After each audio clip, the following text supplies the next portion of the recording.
Bonjour Denis Herrero, je suis le directeur opérationnel du campus de la relation client Sud. On a le plaisir de vous accueillir ce soir, 15 décembre, à l'approche de Noël, pour fêter ensemble cette nouvelle conférence immersive à laquelle donc, nous vous avons convié. Patrick Lafosse nous fait l'honneur d'être avec nous ce soir pour nous parler d'un terme que vous connaissez bien, la relation client et notamment les transformations liées qui impactent en fait la relation client. Patrick Lafosse est responsable marketing stratégique analytique à BNP Paribas. C'est sur les conseils de Laurent Nils, qui est directeur de BNP Paribas Marseille, que nous avons contacté Patrick Lafosse et qui nous a fait donc l'honneur de pouvoir intervenir et on le remercie grandement. Quelques éléments de présentation très rapidement. Les campus des métiers des qualifications sont des campus labellisés portés par l'État et les régions. Leur objectif, c'est de rapprocher l'éducation de l'économie et de faire en sorte d'adapter, de coller davantage le contenu de formation aux besoins économiques des territoires. Alors, le campus des métiers de qualification de la relation client est un peu atypique. On essaye de cultiver notre différence et d'expérimenter des dispositifs, de mettre en place des actions et bien entendu c'est grâce aux enseignants et c'est grâce aux étudiants que nous y parvenons et que nous essayons d'apporter une petite valeur ajoutée dans ce monde. Au niveau de la région sud, 9 campus, 3 campus ont été labellisés Excellence et pour votre information, on est en train de déposer un dossier pour tenter de parvenir à ce label. Pour terminer, juste vous rappeler que nous sommes au 24e webinaire, puisque ces conférences immersives ont démarré en juillet 2019, et que vous étiez 30 inscrits et à peu près une dizaine de participants, et nous vous remercions. Alors peut-être juste avant de passer la parole à Patrick Lafosse, Pierre-Yves, peut-être tu peux nous rappeler juste quelques éléments justement par rapport à ces camemberts que tu as gentiment dessinés. Oui, Patrick Lafosse a prévu pendant son exposé de vous interroger, de ponctuer son exposé de petits jeux. Il va vous poser des questions et vous serez amené à venir voter en vous positionnant sur les camemberts de votre choix. Vous verrez, il y aura des inscriptions et ça nous permettra un petit peu de. Donc vous faites vous lever, donc en bas à gauche, au-dessus du stade local, il y a se lever et vous pourrez vous déplacer pour venir vous positionner sur les camemberts qui correspondent aux réponses que vous voulez donner. Et, et je vous rappelle que pour zoomer sur le panneau, vous pouvez faire Alt-clic, Alt-clic et déplacer la souris en maintenant le clic vers le panneau que vous voulez voir. Merci Pierre, et je rappelle effectivement que c'est toi qui nous accueilles finalement dans ton monde virtuel grâce à la plateforme Immersive Collab et nous t'en remercions grandement. Merci à vous. Monsieur Lafosse, donc qui êtes-vous et peut-être pouvez-vous nous préciser peut-être votre fonction à BNP Paribas, Banque de détail à Paris. Merci beaucoup Monsieur Lafosse. Bonsoir à tous, je suis ravi d'être là. Dans ce monde virtuel, c'est une première pour moi. Je suis Patrick, j'ai 46 ans, marié, pas d'enfant, mais chercheur. Voilà, je suis entré dans le groupe BNP Paribas en 2003, donc 17 ans.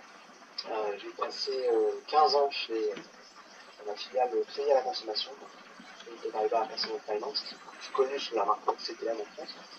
Et j'ai rejoint la banque de détail BNP Paribas en France en juillet 2019, donc ça fait un an et demi. Voilà, donc dans ces 17 ans chez BNP, j'ai fait beaucoup de métiers, j'ai eu beaucoup de chance. C'est une des chances que procure finalement BNP Paribas. J'ai pas mal de métiers, j'ai commencé par faire du risque, donc tout ce qui est scoring. Puis ensuite j'ai fait du commerce, j'ai des partenariats avec des grands acteurs de la distribution notamment, en France et à l'international. Et puis même à un moment j'ai fait un peu de conseil interne quand le groupe BNP a décidé d'internaliser le conseil en prenant des collaborateurs du groupe, en les formant à devenir consultants. c'était assez passionnant parce que j'ai vu beaucoup de choses.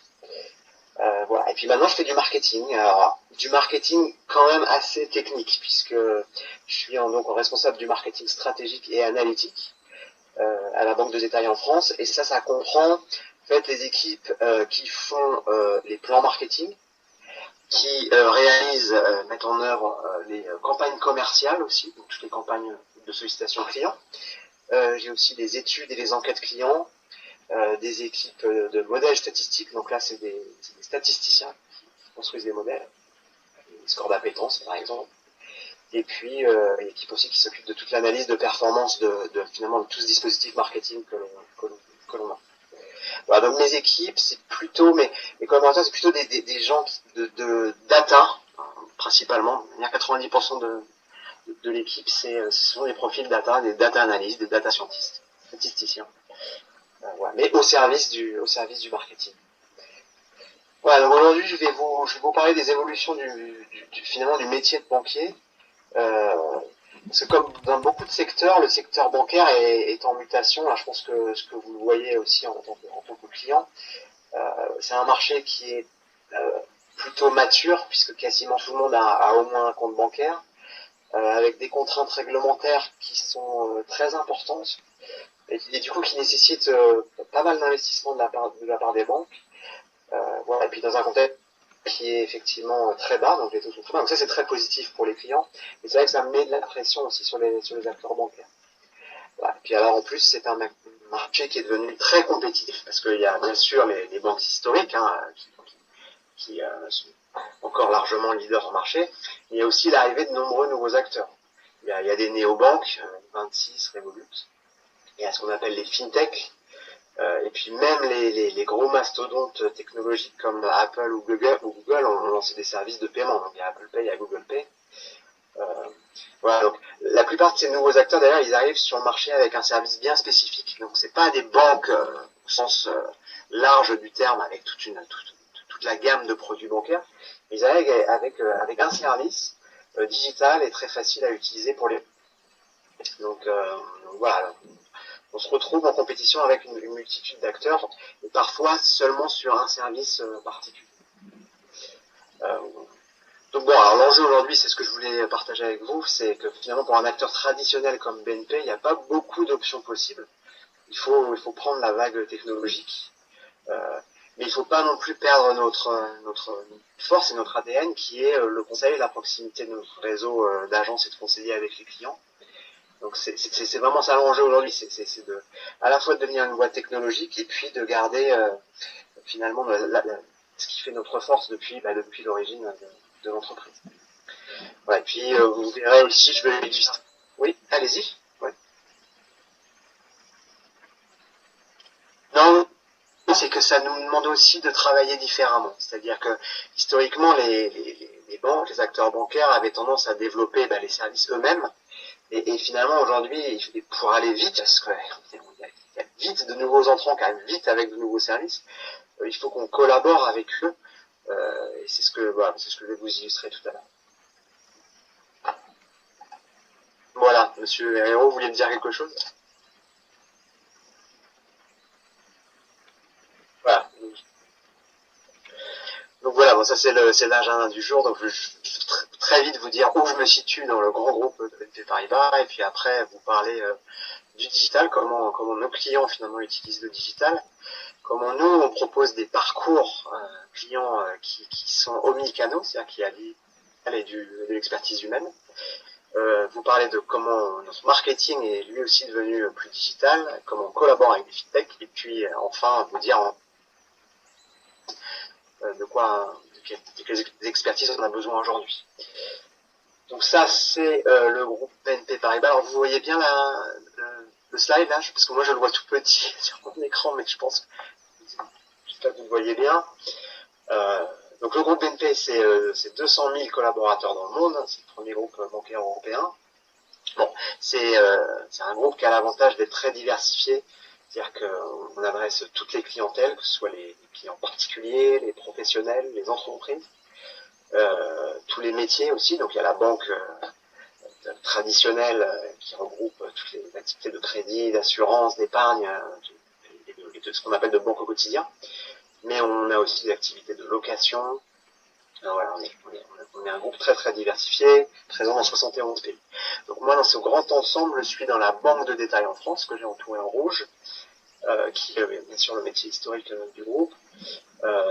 Et je vous ai mis, pour vous donner un ordre d'idée, le nombre de clients qu'on a en France. Donc on a 8 millions de clients, 6 millions de clients BNP Paribas, 600 000 clients de notre banque en ligne qui s'appelle Hello Bank. Et puis il y a les 1,7 million de clients du compte Nickel. Ça, c'est une fintech qui a été rachetée par le groupe il y a quelques années et qui propose effectivement des comptes bancaires, enfin des comptes de paiement plus précisément, chez les buralistes. Et donc la banque, alors, je vais surtout vous parler de la banque BNP Paribas aujourd'hui, parce que c'est là où il y a les enjeux les plus intéressants en termes d'évolution. Et donc BNP Paribas en France, c'est un réseau de 1800 agences, 20 000 conseillers, qui soient pour les particuliers, en affaires professionnelles, les chargés d'affaires en entreprise. Les conseillers peuvent d'ailleurs être soit généralistes, et adresser tous les besoins du client, mais on a aussi des conseillers spécialisés dans un domaine et qui là apportent une expertise spécifique au client. Et puis les conseillers, ils sont en agence, mais ils peuvent aussi être sur des plateformes de contact à distance, puisque de plus en plus nos clients nous contactent à distance et demandent à avoir une relation à distance. Voilà, donc je voulais commencer par vous poser une question. On va initier le jeu. Alors, Pierre-Yves, je vous donne le go pour la première question, qui est combien de fois... Vous pouvez vous lever, voilà, super. Alors allez-y. Donc la première question que je vous pose, selon vous, c'est combien de fois nos clients se connectent-ils à leurs interfaces digitales, que ce soit donc le site ou l'application BNP Paribas, chaque mois? Voilà, je vous propose de voter.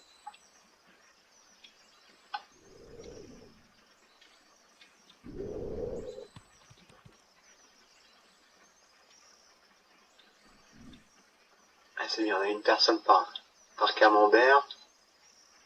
Ok. Monsieur Gold, Madame Rovira, n'hésitez pas si vous le souhaitez.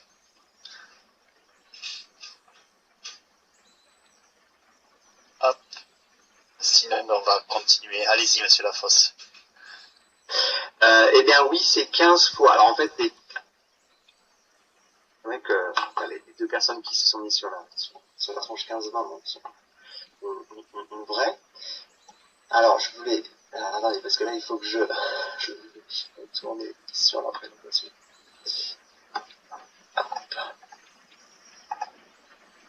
Voilà. Voilà, donc alors ça c'est le premier message que je voulais partager avec vous, c'est que effectivement la banque, le digital en tout cas impacte profondément finalement les usages de nos clients et du coup leurs besoins. Historiquement, le modèle historique jusque dans les années 2000, l'agence bancaire était vraiment le principal point de contact du client. Quasiment tout se passait dans l'agence bancaire. Puis petit à petit, le digital est arrivé et effectivement, on a développé de nouveaux parcours. Alors, des services de base qui sont la consultation du compte, les virements, les commandes de moyens de paiement, des choses, des opérations assez simples ont été digitalisées. Donc le client a pu lui-même faire certaines opérations. Et donc on est passé d'un modèle agence à un modèle multicanal, mais où finalement les canaux humains et les canaux digitaux ne communiquaient pas nécessairement. Et l'enjeu qu'on a aujourd'hui, c'est ce qu'on fait, c'est là-dessus qu'on investit beaucoup, c'est passer à un modèle omnicanal. C'est-à-dire que pour nos clients, c'est complètement transparent, qu'ils soient en digital, ou qu'ils soient en agence, ou qu'ils soient au téléphone, et qu'il y ait une continuité finalement d'information entre tous ces canaux.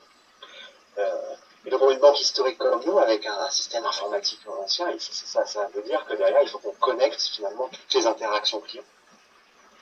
Et c'est le premier enjeu qu'on a aujourd'hui, devenir une banque multicanale. Alors, on l'est petit. Et vous voyez d'ailleurs les chiffres. On a 65% de nos clients qui sont digitaux, avec une moyenne de 14 connexions par mois. Certains clients d'ailleurs se connectent tous les jours. Il y a de mémoire, il y a 40% des clients qui se connectent tous les jours. Parmi les clients digitaux, il y en a 53% qui le sont seulement sur l'application, qui n'utilisent que l'application, qui n'ont même plus sur le web. Donc ça aussi, pour nous, il faut qu'on en tienne compte aussi, puisque l'interface n'est pas la même, donc il faut qu'on adapte nos offres et nos services à cet appareil. Et puis voilà, ça c'est le côté fierté du groupe, où on a été classé numéro 1 par le D-Rating sur nos services digitaux parmi les banques traditionnelles. On pense aussi tous les services qu'on a mis en place ces dernières années en digital.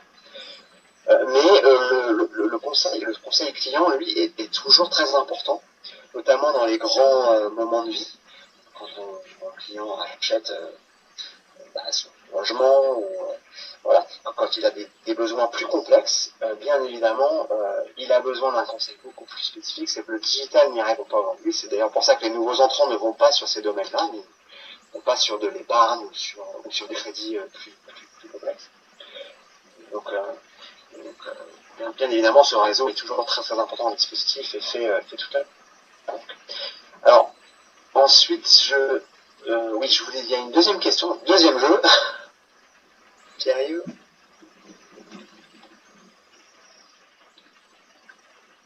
Ah oui, alors je vous demande 2 secondes, je suis pas prêt. 2 petites secondes. J'attendais pas la question aussi vite. Sortir du camembert. Oui, parce que sinon il triche. Alors, ça c'était la première question. Oui, 2 secondes, je mets la seconde.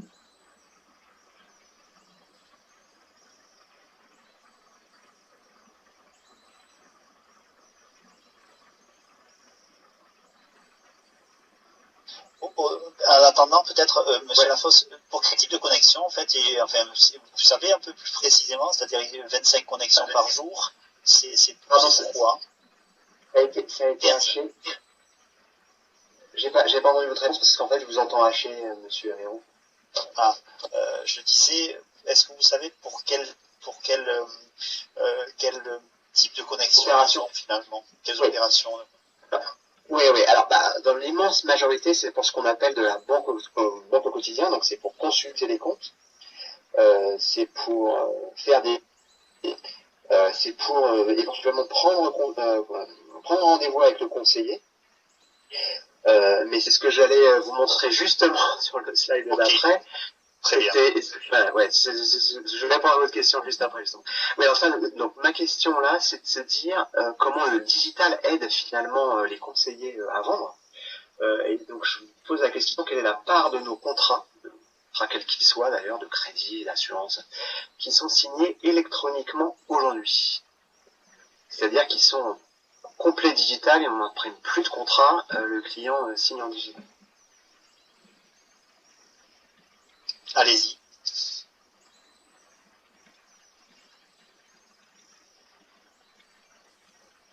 Il y a beaucoup plus de monde. Voilà, super. Madame Bosian, voilà, utilisez vos flèches directionnelles. Allez-y, Monsieur Lafosse. Vous avez vu juste. Enfin, en tout cas, la majorité a vu juste, puisqu'effectivement, on est aujourd'hui 30% de nos contrats qui sont signés électroniquement. Alors, sur certains produits, ça peut monter encore plus haut, mais c'est vrai que, voilà, vous avez vu, c'est 30%. Donc, je vais vous montrer derrière ce que ça veut dire. Donc, en fait, ce que je veux illustrer ici, c'est le fait que le digital et le conseil humain sont totalement complémentaires et que ça va dépendre des situations. En fait, pour les produits qui nécessitent finalement qui nécessitent une réflexion, qui nécessitent une maturation avant de se décider, l'approche de vente doit forcément se faire avec un conseil. Donc ça, je pense à des produits qui sont très impliquants comme le crédit immobilier ou l'assurance vie. Le rôle du conseiller, jusqu'à maintenant, parce que les habitudes des consommateurs évoluent aussi, mais le rôle du conseiller reste vraiment clé. Et du coup, dans ce cas-là, le digital vient aider le travail du conseiller. Et par exemple, grâce à la e-signature, permet de finaliser le contrat sans qu'il y ait besoin d'imprimer les pages et les pages de contrat, puisque la réglementation exige que les contrats soient bien évidemment conforme, et donc avant c'était des pages et des pages à imprimer et à faire signer au client. Maintenant, avec la signature électronique, on a gagné beaucoup de temps, et donc pour le conseiller aussi beaucoup de confort. Après, il y a des produits, finalement, ils vont se renseigner en digital, voire ils vont faire des simulations ou des devis. Ça, par exemple, pour le client veut un crédit à la consommation, il est assez courant d'aller faire une simulation en ligne, ou même en assurance, tout ce qui est assurance MRH et assurance auto. Les clients ont beaucoup l'habitude d'aller en digital faire des devis. Mais on voit, et il n'y a pas que nous, c'est tout le marché, que la concrétisation, la finalisation, la souscription, les clients ont besoin d'être rassurés et de parler à un conseiller. Donc ça, c'est le deuxième type de parcours que l'on a. Et puis la troisième grande catégorie de parcours, c'est là où le client peut faire lui tout seul, parce qu'il connaît très bien un produit, parce que le produit est simple, il est standardisé. Finalement, il n'a pas vraiment besoin de conseils. Et là, il le fait 100% self-care. Et là, ce que je vous disais tout à l'heure, c'est légèrement où poser des questions aussi, parce qu'on a mis en place des chatbots sur Hello Bank et sur BNP Paribas, poser des questions simples. Là, il le fait tout seul. Est-ce que vous avez pu mesurer comment le digital avait pu éventuellement réduire les délais dans la signature de contrat ou dans vos démarches? Est-ce que ça a été mesuré, ça, ou non? Ah oui, tout à fait. Ça, mais exactement, on mesure toutes les opérations en fait sont en tout cas tous les services que l'on rend et toutes les opérations que l'on fait pour les clients sont mesurées. Et un des indicateurs que l'on suit, c'est bien évidemment notre capacité à répondre au plus vite aux demandes des clients. Donc, alors après, je peux pas vous donner des chiffres, là, je les ai pas en tête parce que c'est plutôt D'accord. avec des opérations. Pas de souci. Mais c'est sûr que pour les conseillers, ils ont gagné en confort d'un point de vue administratif sur ces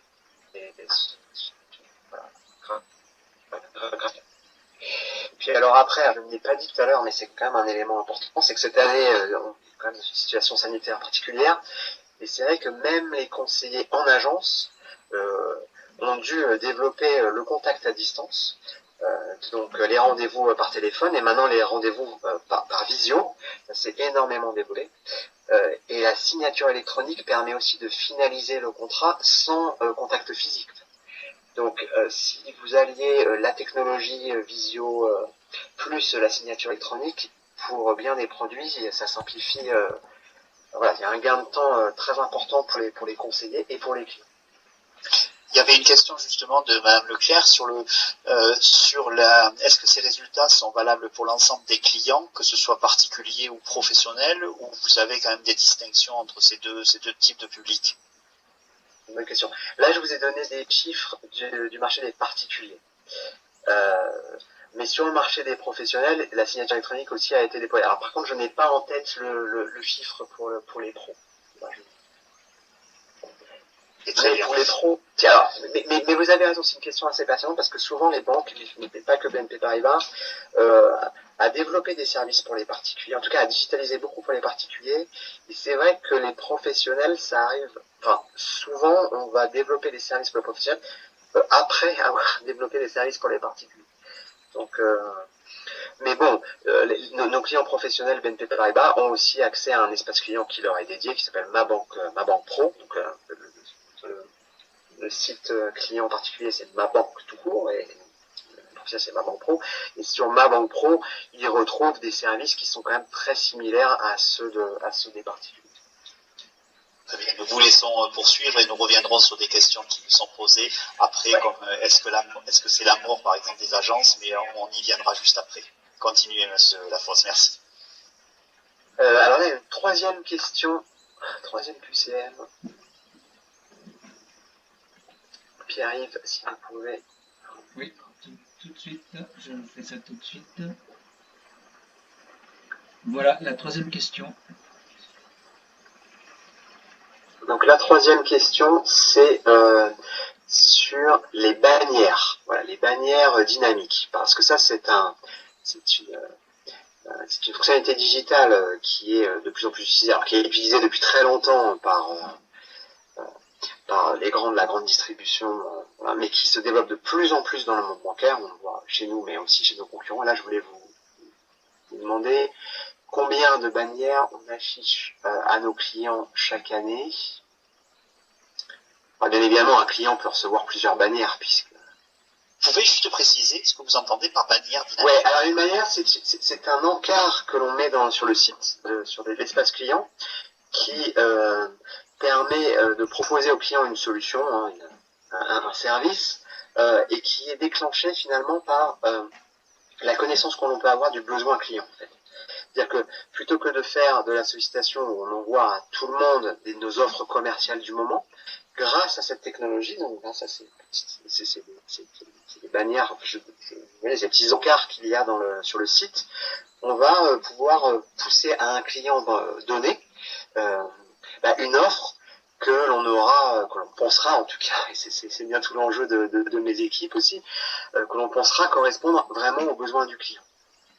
Très bien, merci beaucoup pour ce complément. Alors, allez.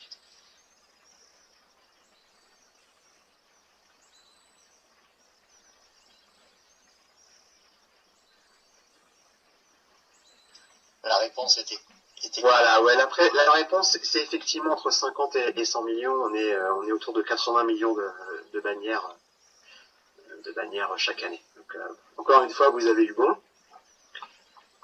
Alors, justement, donc ça, je vais vous montrer. Je vais me rapprocher. Non, c'est vrai.